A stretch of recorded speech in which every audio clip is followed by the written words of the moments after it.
കൂട്ടുകാർക്ക് നല്ലൊരു ദിവസം ആശംസിച്ചുകൊണ്ട് മാമ്പഴത്തിന്റെ പുതിയ വീഡിയോയിലേക്ക് സ്വാഗതം. നമുക്ക് നേരെ രേവതിയുടെ സച്ചിയുടെ ഇന്നത്തെ നല്ലൊരു വിശേഷം കണ്ടാലോ.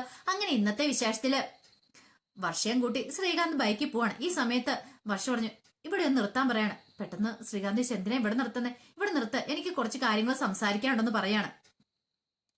പിന്നീട് വർഷം ഇങ്ങോട്ട് ഇറങ്ങുവാണ്. കൂടെ ശ്രീകാന്ത് ഇറങ്ങി. എന്താ നിനക്ക് പറയാനുള്ളതെന്ന് ചോദിക്കാം. അല്ല, ഈ സ്ഥലം വല്ല പരിചയം ഉണ്ടോ എന്ന് ചോദിക്കും. പെട്ടെന്ന് ശ്രീകാന്ത് ഓർത്തിട്ട് പറഞ്ഞു, ഉണ്ട്. അന്ന് നിന്റെ മാല മോഷ്ടിച്ചോണ്ട് രണ്ടാമാര് പോയി കഴിഞ്ഞപ്പോ ഇവിടെ ഇട്ട് അടിപിടി ഉണ്ടാക്കിയത് നമ്മൾ ആദ്യമായിട്ടാ വീണ്ടും ഇവിടെ വെച്ച് കണ്ടുമുട്ടിയെന്നൊക്കെ പറയാം. അപ്പൊ ഓർമ്മയൊക്കെ ഉണ്ടല്ലേന്ന് ചോദിക്കാം. അല്ല, ഇത് പറയാൻ വേണ്ടിയിട്ടാണോ നീ നിർത്താൻ പറഞ്ഞെന്ന് ചോദിക്കാം. അതല്ല, എനിക്ക് വേറെ കുറച്ച് കാര്യങ്ങൾ പറയാണ്ടെന്ന് പറയാം. എന്താ, പെട്ടെന്ന് പറയാം, എനിക്ക് പോയിട്ട് അല്പം ധൃതി ഉണ്ടെന്ന് പറയാം. ഇത് കേട്ടെന്ന് വർഷ പറഞ്ഞു, ഓഹോ, അപ്പൊ എന്നോട് സംസാരിക്കുമ്പോൾ മാത്രമാണ് ശ്രീകാന്തിന്റെ ധൃതി കൂടുതലല്ലേന്ന് ചോദിക്കാം. അതല്ല വർഷ, പറഞ്ഞല്ലോ എനിക്ക് റെസ്റ്റോറന്റിലേക്ക് പോണെന്ന് പറയാം. എനിക്ക് മനസ്സിലായി ശ്രീകാന്ത് എന്നെ അവോയ്ഡ് ചെയ്യാൻ ശ്രമിക്കും അല്ലേന്ന് ചോദിക്കാം. ഞാനങ്ങനെ അവോയ്ഡ് ചെയ്യാൻ ശ്രമിച്ചില്ല, എനിക്കറിയാം. കാരണം എന്റെ അച്ഛന് പെൻഷൻ തുക തടഞ്ഞു വെച്ച എന്റെ ദേഷ്യം അതുകൊണ്ടായിരിക്കുമല്ലേ. അവര് തമ്മിൽ എന്തെങ്കിലും പ്രശ്നം ഉണ്ടെങ്കിൽ അത് അവര് തമ്മിൽ തീർത്തോളും. അതും പറഞ്ഞുകൊണ്ട് എന്തിനാ ശ്രീകാന്ത് എന്നോട് പിണങ്ങിയിരിക്കണമെന്ന് ചോദിക്കുക. ശ്രീകാന്ത് പറഞ്ഞു, എനിക്ക് ആരോടും പിണക്കും കാര്യങ്ങളൊന്നും ഇല്ലാന്ന് പറയണം. ഇത് കേട്ടതും വർഷ പറഞ്ഞു, എനിക്കറിയാം പിണക്കമൊന്നും ഇല്ലാന്ന് പറഞ്ഞാലും ശ്രീകാന്തിന്റെ മനസ്സിൽ എന്നോട് ഇഷ്ടമാണെന്നറിയാം. ശ്രീകാന്തിന് എന്നോട് എന്തൊക്കെയോ പറയാനുണ്ട്. പക്ഷെ ശ്രീകാന്ത് അത് മറച്ചു വെച്ചിരിക്കാന്ന് പറയാം. എന്തെങ്കിലും ഉണ്ടെങ്കിൽ എന്നോട് തുറന്നു പറ എന്ന് പറയാം. ശ്രീകാന്ത് പറഞ്ഞു, എനിക്കെന്ത് പറയാനാ, എനിക്കൊന്നും പറയാനില്ലെന്ന് പറയാം. ഇല്ല, എനിക്ക് ശ്രീകാന്തിന്റെ മുഖം കണ്ടാൽ അറിയാൻ പറ്റുന്നുണ്ട് ശ്രീകാന്തിന് എന്നോട് പറയാനുണ്ടെന്ന് പറയാം. ദേ വർഷ, നിനക്ക് എന്തെങ്കിലും പറയാണ്ടേ പറ, അല്ല ഞാൻ പോയേക്കോ. ഒരു കാര്യം ചെയ്യാം, ഇനിയിപ്പൊ നീ തന്നെ പോയാൽ മതി. ഇനിയിപ്പൊ റെസ്റ്റോറന്റിൽ ചെന്നിട്ട് നിനക്ക് ഫുഡ് ഉണ്ടാക്കി തരാൻ എനിക്ക് സമയമില്ല. ഒരു കാര്യം ചെയ്യാം, നീ ഇവിടുന്ന് ഒരു ഓട്ടോ വിളിച്ച് പോയിക്കോളാൻ പറയാണ്. ഇത് കേട്ടത് വർഷ പറഞ്ഞു, അങ്ങനെ അങ്ങ് പോകാൻ വരട്ടെ. ഞാൻ പറയാനുള്ളത് പറഞ്ഞിട്ട് കേട്ടിട്ട് അങ്ങോട്ട് പോയാൽ മതി എന്ന് പറയണം. ശ്രീകാന്ത് പറഞ്ഞു, ഭീഷണിയാണെന്ന് നിൽക്കുക. ഭീഷണിയല്ല, അവിടെ നിൽക്കാൻ പറഞ്ഞിട്ട് ശ്രീകാന്തിന്റെ കയ്യിലേക്ക് അങ്ങോട്ട് കയറി പിടിക്കുകയാണ്. പിന്നീട് വർഷ പറഞ്ഞു, എന്താ വിചാരിച്ചുകൊണ്ടിരിക്കുന്നത്, ശ്രീകാന്തിന് അറിയാവോ, എനിക്ക് അധികം ഫ്രണ്ട്സ് ഒന്നും ഇല്ല. നമ്മൾ തമ്മിൽ അടുത്ത് ഇടപഴകാന്ന് പറഞ്ഞിട്ട് കുറച്ച് കാലമേ ഉള്ളൂ. പക്ഷേങ്കിൽ ആ കുറച്ച് കാലത്തിനുള്ളിൽ തന്നെ ഞാൻ ശ്രീകാന്തിനെ മനസ്സിലാക്കിയിട്ടുണ്ട്, ശ്രീകാന്തിന്റെ സ്വഭാവം മനസ്സിലാക്കിയിട്ടുണ്ട്. ഒരു പക്ഷേങ്കിൽ നമ്മൾ തമ്മിൽ ഓപ്പോസിറ്റ് സ്വഭാവമായിരിക്കും. പക്ഷെ എന്തോ ശ്രീകാന്തിന് എനിക്ക് ഭയങ്കര ഇഷ്ടപ്പെട്ടു. ഇതുവരെ എന്റെ മനസ്സിൽ ഇങ്ങനെ ഒരു ചിന്തകളൊന്നും ഉണ്ടായിട്ടില്ല. ദിവസം ഞാൻ എത്രയോ പേരെ ആൾക്കാരെ കാണുന്ന, പക്ഷെങ്കിൽ അവരോടൊന്നും തോന്നാത്ത എന്തോ ഒരു അട്രാക്ഷൻ എനിക്ക് ശ്രീകാന്തിനോട് തോന്നിയിട്ടുണ്ട്. ശ്രീകാന്ത് വിളിക്കാത്ത ഈ 2 ദിവസം ഞാൻ എത്രമാത്രം വേദനിച്ചെന്നറിയാവോ. അത് ശ്രീകാന്തിന് പറഞ്ഞ ഒരുപക്ഷെ മനസ്സിലാവുമെന്ന് എനിക്കറിയില്ല. ഈ സമയം ശ്രീകാന്ത് വിചാരിക്കുമായിരുന്നു, കാരണം ഇവള് വിളിക്കാതിരുന്ന സമയത്ത് തന്റെ മനസ്സിൽ എത്രമാത്രം ബുദ്ധിമുട്ടുണ്ട്. പക്ഷെ അതിപ്പോ ഇവളോട് പറയാൻ പറ്റില്ല. പെട്ടെന്ന് വർഷ പറഞ്ഞു, ഇനി ശ്രീകാന്തിന് അങ്ങനെ ഉണ്ടോന്ന് എനിക്കറിയില്ല. പക്ഷെ ഒരു കാര്യം ഞാൻ പറയാം, എന്റെ മനസ്സുള്ള എനിക്ക് തുറന്നു പറഞ്ഞേ പറ്റുള്ളൂ. ഇനി അതെനിക്ക് അടക്കി പിടിച്ച് മുന്നോട്ട് പോകാൻ പറ്റില്ല എന്ന് പറയാം. എനിക്ക് എന്താണെന്നറിയില്ല, ഒരു പക്ഷെ ഞാൻ പറയുന്നത് തെറ്റാണോ ശരിയാണോ എന്നൊന്നും അറിയത്തില്ല. എന്നാലും ഞാൻ പറയാം, എനിക്ക് ശ്രീകാന്തിനെ ഭയങ്കര ഇഷ്ടമാണ്. ഐ ലവ് യു ശ്രീകാന്ത് എന്ന് പറയാണ്. ഇത് കേട്ടോ ശ്രീകാന്ത് ഒരു നിമിഷം ഞെട്ടി. ശ്രീകാന്ത് ഇങ്ങനെ നോക്കിയിരിക്കുക. പെട്ടെന്ന് വർഷ കയ്യിലേക്ക് അങ്ങോട്ട് കയറി പിടിച്ചിട്ട് പറഞ്ഞു, അതെ, ഇങ്ങനെ പറയുന്നോണ്ട് ശരിയോ തെറ്റോ എന്ന് എനിക്കറിയത്തില്ല. ഇപ്പൊ എല്ലാരും പറയുന്ന പോലെ എപ്പോഴും എന്റെ മനസ്സ് ശ്രീകാന്ത് ആയിരിക്കും, അല്ലെങ്കിൽ ജീവിതകാലം മുഴുവനും കാണണം, അങ്ങനെ ഇങ്ങനെ സാഹിത്യപരമായിട്ട് പറയാനൊന്നും എനിക്കറിയത്തില്ല. പക്ഷെ ഇപ്പോഴും ഈ നിമിഷം എനിക്കൊരു കാര്യം ഉറപ്പാ, എനിക്ക് ശ്രീകാന്തിനെ ഇഷ്ടമാണ്. അപ്പോഴാണ് വർഷയുടെ അച്ഛനും അമ്മയിലൂടെ കാറ് വരുന്നേ. അവര് കണ്ടു വർഷ ശ്രീകാന്ത് നമ്മൾ സംസാരിച്ചുകൊണ്ടിരിക്കുന്നത്. പെട്ടെന്ന് ഹേമോറിന്റെ നമ്മുടെ മോളാണല്ലോ നിക്കണേന്ന് പറയാണ്. നോക്കേട്ടാന്ന് പറയണം. മധുസൂദനോട് ശരിയാണല്ലോ എന്ന് പറയാം. ഇന്ന് നോക്കിയേ, ഒരു നാണം ഇല്ലാതെ അവള് നിൽക്കുന്ന കണ്ടില്ല, അവന്റെ കയ്യെ പിടിച്ചിട്ട്. വീട്ടിലേക്ക് വരട്ടെ, ഇവൾക്കിട്ട് ഞാൻ വെച്ചിട്ടുണ്ടെന്ന് പറയാണ്. ഈ സമയം മധുസൂദൻ പറഞ്ഞു, നീ ഒന്ന് അടങ്ങ്. പിന്നീട് അവനിങ്ങനെ നോക്കി നിൽക്കുകയാണ് വർഷ ശ്രീകാന്ത് സംസാരിച്ചുകൊണ്ടിരിക്കുന്നത്. പെട്ടെന്ന് വർഷ പറഞ്ഞു, ഞാൻ പറഞ്ഞല്ലോ, ഇനിയിപ്പൊ ശ്രീകാന്തിന്റെ മനസ്സിൽ ഇപ്പൊ എനിക്ക് എന്താണെന്ന് അറിയത്തില്ല. ശ്രീകാന്ത് എന്നോട് ഇഷ്ടമുണ്ടോ എന്ന് അറിയില്ല. പക്ഷെ ശ്രീകാന്ത് എന്നോടുള്ള അല്പം കണ്ടിട്ട് എനിക്ക് തോന്നുന്നേ ശ്രീകാന്തിന് എന്നെ ഇഷ്ടമാണെന്ന് എനിക്ക് തോന്നേ. ഇത് കൂടുതലൊന്നും എനിക്കിനി പറയാൻ അറിയത്തില്ല എന്ന് പറഞ്ഞുകൊണ്ട് എന്ത് ചെയ്യണം, ശ്രീകാന്തിന്റെ മുഖം പിടിച്ച് താഴ്ത്തിയിട്ട് ആ കവിളിലേക്ക് ഒരു ഉമ്മ അങ്ങോട്ട് കൊടുക്കുകയാണ്. ശ്രീകാന്ത് ഒരു നിമിഷം ഞെട്ടിത്തരിച്ചു പോയി. സ്വപ്നത്തിൽ പോലും പ്രതീക്ഷിച്ച കാര്യമല്ല നടന്നേ. അതിനേക്കാൾ ഉപരി കാറിനകത്ത് ഇത് കണ്ടുകൊണ്ട് നിന്ന വർഷയുടെ അച്ഛനും അമ്മയും അവർക്ക് ആകെപ്പാടെ സമനില തെറ്റുന്ന പോലെ തോന്നി. കാരണം ഇത്ര പബ്ലിക് ആയിട്ടൊരു സ്ഥലത്ത് വെച്ചാണ് വർഷ ഇങ്ങനെ ചെയ്യുന്നത് ശ്രീകാന്തിനോട്. അതും ഇങ്ങനെയൊക്കെ കണ്ടു കഴിയുമ്പോൾ ആൾക്കാർ എന്ത് വിചാരിക്കും, ആ ഒരു ചിന്ത അതുപോലും ഇല്ലാതെയാണല്ലോ വർഷ ചെയ്യുന്ന ഓർത്തുമ്പോ നല്ല ദേഷ്യം. ഞാനങ്ങ് ചെല്ലട്ടെ, അവളുടെ കാരണം തീർത്ത് 2 പൊട്ടിക്കുമെന്ന് പറയണം. പെട്ടെന്ന് തടഞ്ഞു. വർഷയുടെ അച്ഛൻ തടഞ്ഞിട്ട്, വേണ്ട, നീ അങ്ങോട്ട് പോണ്ട, ഇപ്പൊ അങ്ങോട്ട് പോയാൽ ശരിയാവത്തില്ലെന്ന് പറയണം. വെറുതെ പ്രശ്നം ഉണ്ടാക്കണം എന്ന് പറയണം. അവള് വരട്ടെ, അവളോട് സമാധാനം വരുവാൻ നമുക്ക് കാര്യങ്ങളൊക്കെ ചോദിക്കാന്ന് പറയാം. ഈ സമയം ശ്രീകാന്ത് എന്ത് ചെയ്യാണ്, എനിക്ക് പോകാൻ അല്പം ധൃതിയാണെന്ന് പറഞ്ഞിട്ട് ശ്രീകാന്ത് ബൈക്ക് എടുത്തിട്ട് പെട്ടെന്ന് അങ്ങോട്ട് പോവാണ്. എന്ത് ചെയ്യണമെന്ന് പോലും ശ്രീകാന്തിന് അറിയില്ലായിരുന്നു. പിന്നീട് വീട്ടിലേക്ക് വർഷയുടെ അച്ഛനും അമ്മയും വരുമോ. അപ്പം ചോദിച്ചു, നിങ്ങൾ എന്ത് ചെയ്യാനാ തീരുമാനിച്ചിരിക്കുന്നത്, എന്തെങ്കിലും ഉടനെ എന്തെങ്കിലും ചെയ്തേ പറ്റുള്ളൂ എന്ന് പറയാം. ഇത് കേട്ടതും മധുസൂദനൻ പറഞ്ഞു, നീ ഒന്ന് അടങ്ങ്, നമുക്ക് സമാധാനം ഉണ്ടാക്കാം. ഇടപെടിയെന്നെടുത്ത് തീരുമാനിക്കേണ്ട ഒരു കാര്യമല്ലെന്ന് പറയുന്നത്. പിന്നെയോ അതിനൊക്കെ അതിൻ്റെതായ സമയം നേരമൊക്കെ ഉണ്ടെന്ന് പറയാണ്. അല്ല എന്ത് ചെയ്യാനാ പുറപ്പാട്? അവനെ വിളിക്ക്. അവനെ വിളിച്ചിട്ട് നാളുടെ അങ്ങോട്ട് പറയാണ് ശ്രീകാന്തിനെ.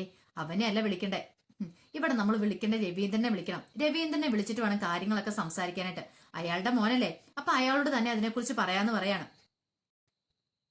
പിന്നീട് കാണിക്കുന്ന സുധി കസ്റ്റമറെ കൊണ്ട് ടെസ്റ്റ് ഡ്രൈവ് പോവാണ്. ഈ സമയത്ത് സുധി ഇങ്ങനെ കാറിനെ കുറിച്ച് ഓരോന്ന് പറഞ്ഞോണ്ടിരിക്കുക. സാർ നല്ല കാറാണ്, അങ്ങനെയൊക്കെ ഓരോന്നൊക്കെ വർണ്ണിച്ച് പറഞ്ഞുകൊണ്ടിരിക്കുക. ഈ സമയത്ത് കസ്റ്റമറുടെ ഫോൺ ബെല്ലടിച്ചു.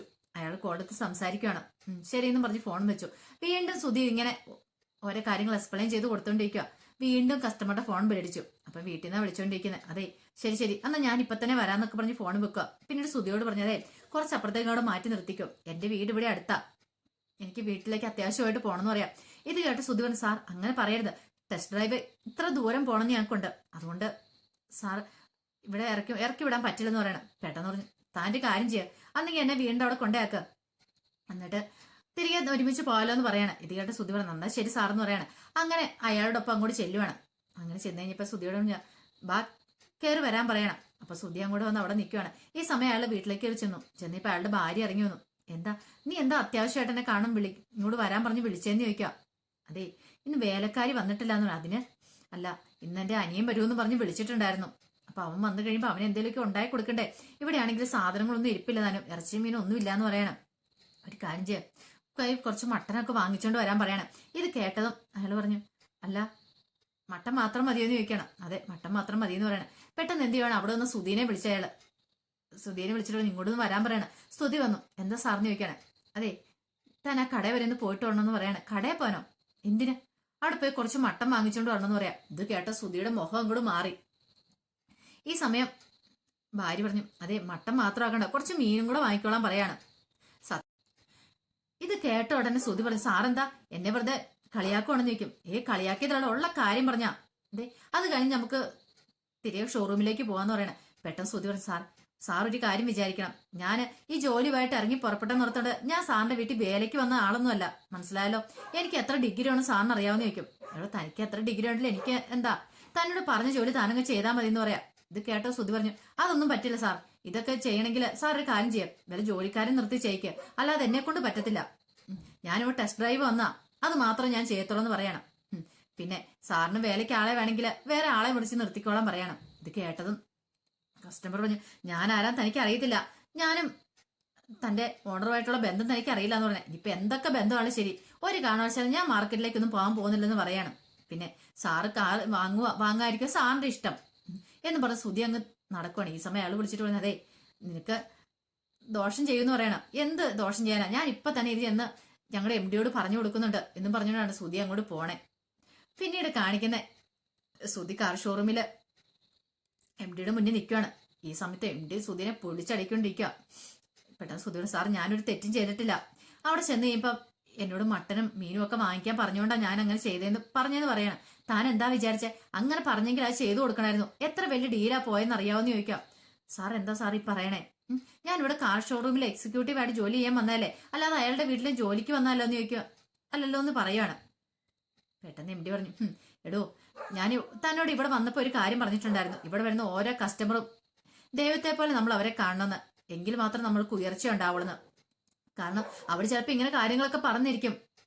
നമ്മൾ ചില താന്നു കൊടുക്കേണ്ട സ്ഥാനത്ത് നമ്മൾ താന്നു കൊടുക്കണം. നമുക്ക് ക്ഷമയാണ്ട് ഈ കാര്യത്തിൽ വേണ്ടത്. പക്ഷെ തനിക്കതില്ലെന്ന് മനസ്സിലായി. ഇങ്ങോട്ട് വന്നു കഴിഞ്ഞപ്പോൾ താൻ എന്തൊക്കെയാ പറഞ്ഞേ, തന്റെ ഭാര്യ കല്യാണം കഴിഞ്ഞുള്ളൂ, തന്റെ ഭാര്യയുടെ ആവശ്യപ്രകാരം താൻ ഈ ജോലിക്ക് വന്നേന്ന്.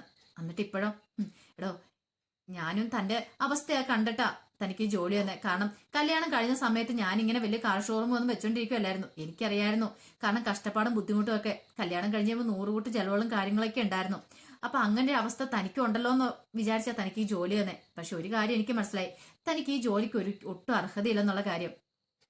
പെട്ടെന്ന് സുധി, സാർ ഇങ്ങനെയൊന്നും പറയരുത്, എനിക്കൊരു അബദ്ധം പറ്റിയത്. എന്തബദ്ധം?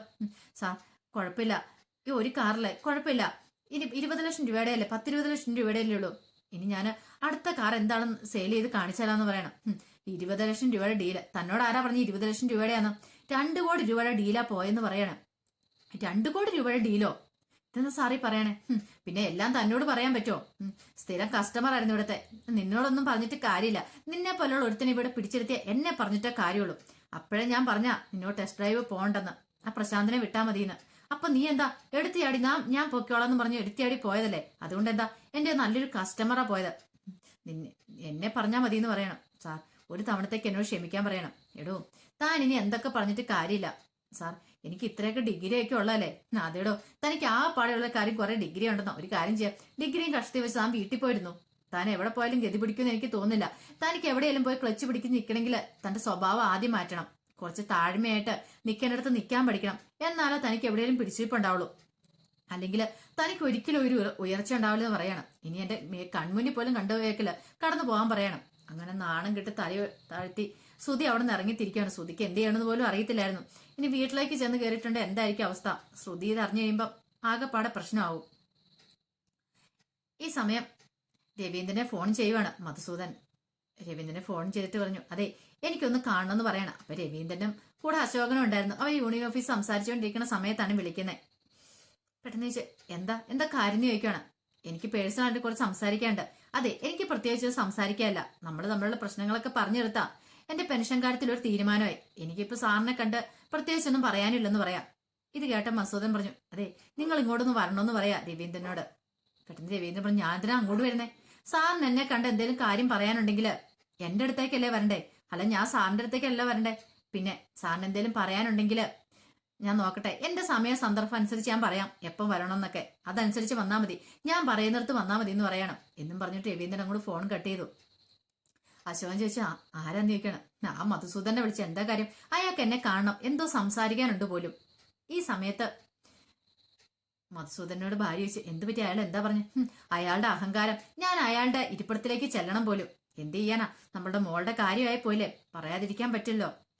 ഇതുപോലെയൊക്കെ ഓരോന്നൊക്കെ ഉണ്ടായിട്ടുണ്ടെങ്കിൽ അച്ഛനും അമ്മയ്ക്കും നാണം കിട്ട് പുറകെ നടക്കേണ്ടി വരുമെന്ന് പറയാം. ഈ സമയം ഹേമ പറഞ്ഞു, ഇതിന്റെ ഒന്നും ആവശ്യമില്ല. അവൾക്കിട്ട് നാളെല്ലാം കൊടുത്ത് അവളെ മുറിയിൽ അങ്ങോട്ട് പൂട്ടിയിട്ടാ മതി. അവളെ പുറലോകം കാണിക്കരുത്. ഇനി എത്രയും പെട്ടെന്ന് അവൾക്ക് ഒരു കല്യാണം ആലോചിക്കണമെന്ന് പറയാം. ഇത് കേട്ടതും മധുസൂദൻ പറഞ്ഞു, അവളുടെ സ്വഭാവം അറിയാലോ. അങ്ങനെ നമുക്ക് പെട്ടെന്ന് പ്രകോപിച്ചുകൊണ്ട് ഒന്നും ചെയ്യാൻ പറ്റുന്ന കാര്യമില്ല. വെട്ടെന്ന് മുറിയുണ്ടെന്നുള്ള സ്വഭാവം അവൾക്ക്. അതുകൊണ്ട് ആലോചിച്ച് വേണം തീരുമാനം എടുക്കാനെന്ന് പറയാം. കുഴപ്പമില്ല, സമയമുണ്ടല്ലോ, ഞാൻ രവീന്ദ്രനെ പോയി കണ്ട് സംസാരിക്കാന്ന് പറയാണ്.